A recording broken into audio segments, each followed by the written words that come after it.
આજે તો બહુ બધા શાકભાજીની ખરીદી કરીને હું તો થાકી જ ગઈ. क्यों? तो क्या हुई? Morning friends, welcome back to my mini blog. તો આજના બ્લોગની શરૂઆત કંઈક આપણે અહીંયાથી સ્ટાર્ટ કરી હતી. તો આજે સવારમાં હું પણ મમ્મીની સાથે આવી ગઈ હતી કબૂતરોને દાણા નાખવા માટે. સૌપ્રથમ પહેલા કબૂતરને દાણા નાખી દીધા અને પછી અહીંયા સુરત દાદા પણ આવી ગયા હતા, એટલે આપણે સુરત દાદાના પણ દર્શન થઈ ગયા હતા. હવે મેં તો દર્શન કરી લીધા છે, તો તમે લોકો પણ સુરત દાદાના દર્શન કરી લેજો.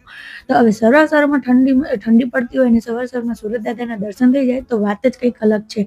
અને આજે તો મને કંઈક સ્પાઇસી ખાવું હતું, એટલે હું પણ મયંકની સાથે મમ્મીને ઓફિસે મૂકવા માટે નીકળી હતી. અને ત્યાં તો રસ્તામાં કેટલું બધું ટ્રાફિક હતું કે વાત જ જવા દો.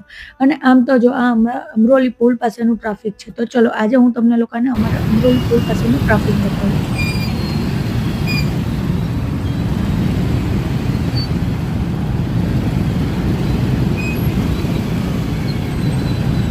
જોઈ લીધું ને, સવારમાં આટલું બધું ટ્રાફિક હતું. આ ટ્રાફિકમાંથી જેમ તેમ કરીને મયંકે આપણને બહાર કાઢી લીધા અને સીધા પહોંચી ગયા આપણે મમ્મીને ઓફિસે મૂકવા માટે. મમ્મીને ઓફિસે મૂકી અને અમે લોકો આવી ગયા હતા સીધા નાસ્તો કરવા માટે. હવે તમને બધાને તો ખબર જ છે કે આ છે મારી ફેવરેટ જગ્યા. જ્યારે પણ મને સ્પાઇસી ખાવાનું મન થાય ત્યારે હું અહીંયા જ આવી જાઉં.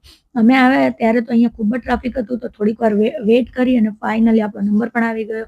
ભાઈએ પણ અહીંયા સરસ મજાના એવા સ્પાઇસી ઘૂઘરાની આપણા માટે સરસ મજાની એવી ડીશ બનાવી દીધી. ઘૂઘરા જોતા જ મને તો મોઢામાં પાણી આવી ગયું. એટલે મયંકની વાટ જોયા વગર મેં તો અહીંયા ઘૂઘરા ખાવાનું સ્ટાર્ટ કરી દીધું હતું. ને અહીંયાની ચટણી તો ખૂબ જ સ્પાઇસી હોય છે, એટલે એ સ્પેશિયલ એ જ ખાવા માટે હું આવું. આજ ઘૂઘરા એટલા બધા તીખા હતા કે હું સીધી પહોંચી ગઈ માસીના ઘરે પાણી પીવા માટે. હવે સવારમાં જ્યારે હું ને મયંક આવીએ ત્યારે માસીને નવાઈ લાગે કે આ બંને જણા સવારમાં અહીંયા કેમ. હવે માસીની ઘરે તો માસી આપણને ઠંડુ એવું પાણી પણ આપી દીધું અને સરસ મજાના અહીંયા રેડ એપલ પણ આપી દીધા. હવે જ્યારે હું માસીના ઘરે આવું ત્યારે માસી કંઈક ને કંઈક અમને આપે જ છે. કોઈના માસી આવા કે કંઈક ને કંઈક આપે જ. ફાઇનલી રેડ એપલ લઈ અને સીધા પહોંચી ગયા આપણે અમરોલી. અહીંયાથી આપણે ડોક્યુમેન્ટ લેવાના હતા. ફાઇનલી આપણે ડોક્યુમેન્ટ લઈ લીધા અને પછી ગાડી ચાલુ કરી સીધા પહોંચી ગયા ઘરે. ઘરે આવીને જોયું તો મારા કપડાં પણ સરસ મજાના એવા ધોવાઈ ગયા હતા.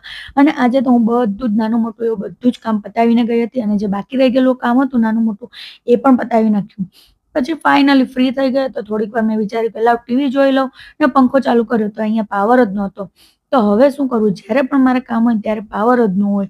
તો કાંઈ નહીં, થોડીક વાર વિચાર્યા પછી મેં જોયું કે ચાલ હવે આપણે રસોઈ જ કરી નાખીએ.